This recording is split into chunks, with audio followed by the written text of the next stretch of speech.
ನಾಳೆ ಇದು ಆಗೋದು ನಿಮ್ಗೊಬ್ಬರಿಗೆ ಮಾತ್ರ, ಯಾರಿಗೂ ಆಗ್ಲಿಕ್ಕೆ ಸಾಧ್ಯ ಇಲ್ಲ.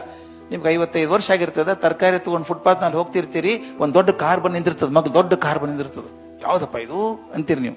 ಒಬ್ಬ ಮನುಷ್ಯ ಇಳಿತಾನೊಳಗ ದಾಂಡಿಗ 6 ಫೂಟ್ 4 ಇಂಚು ಬರ್ತಾನೆ, ಬಂದು ನಮಸ್ಕಾರ ಮಾಡ್ತಾನೆ. ಮೇಡಮ್ ನೆನಪದೇನ್ರಿ ಮೇಡಮ್, ನಾನು ನಿಮ್ಮ ಸ್ಟೂಡೆಂಟ್ ಆಗಿದ್ದೆ, ನೀವು 6ನೇ ಕ್ಲಾಸ್ ಟೀಚರ್ ಆಗಿದ್ದೀರಿ ನನಗೆ ಅಂತಾನೆ. ಹೆಂಗ್ ಗುರ್ತದ ಒಂದು ದೈತ್ಯಾಗ ನೀಗಮ್ಮ ಗುರ್ತು ಹತ್ಲಿಲ್ಲಪ್ಪ ಅಂತ ಹಿಂಗೆ ಹೆಸರು ಹೇಳ್ತಾನೆ, ಇಂಥ ಬ್ಯಾಚ್ ರೀ ಅಂತ ಹೇಳ್ತಾನೆ. ಏನ್ ಮಾಡ್ತೀಪ ಈಗ ಅಂತ ಕೇಳ್ತೀರಿ ನೀವು.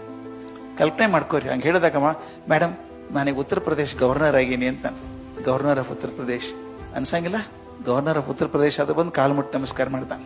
ಇದಾಗೋದು ಟೀಚರಿಗೆ ಮಾತ್ರ ಸಾಧ್ಯ, ಇನ್ನು ಯಾರಿಗೂ ಆಗೋದಿಲ್ಲ. ಅದು ಯಾವಾಗ ನೀವು ಚಲೋ ಟೀಚರ್ ಆಗಿದ್ರ, ಚಲೋ ಟೀಚರ್ ಆಗಿದ್ರೆ ಕಾರ್ ನಿಂದಿರ್ತದೆ, ಇಲ್ಲಾಂದ್ರೆ ಲಘು ಓಡಿಸಪ್ಪ ಅಂತಾನವ. ಆದ್ರಿಂದ ಕಾರ್ ನಿಂದೋದು ಹೋಗೋದು ನಿಮ್ ಕೈಯಾಗದ. ಮತ್ತೆ ಇನ್ನೊಂದು, ನಮ್ಮ ಪವರ್ ಎಷ್ಟದ ಗೊತ್ತೇರಿ, ನಮ್ಗೆ ಅರ್ಥ ಆಗಿಲ್ಲ, ನಮ್ಗೆ ನಮ್ಮ ಶಕ್ತಿ ನಮ್ಗೆ ಅರ್ಥ ಆಗಿಲ್ಲ. ಅಯ್ಯೋ ನಾವೇನ್ ಬಿಡ್ರಿ ಸರ್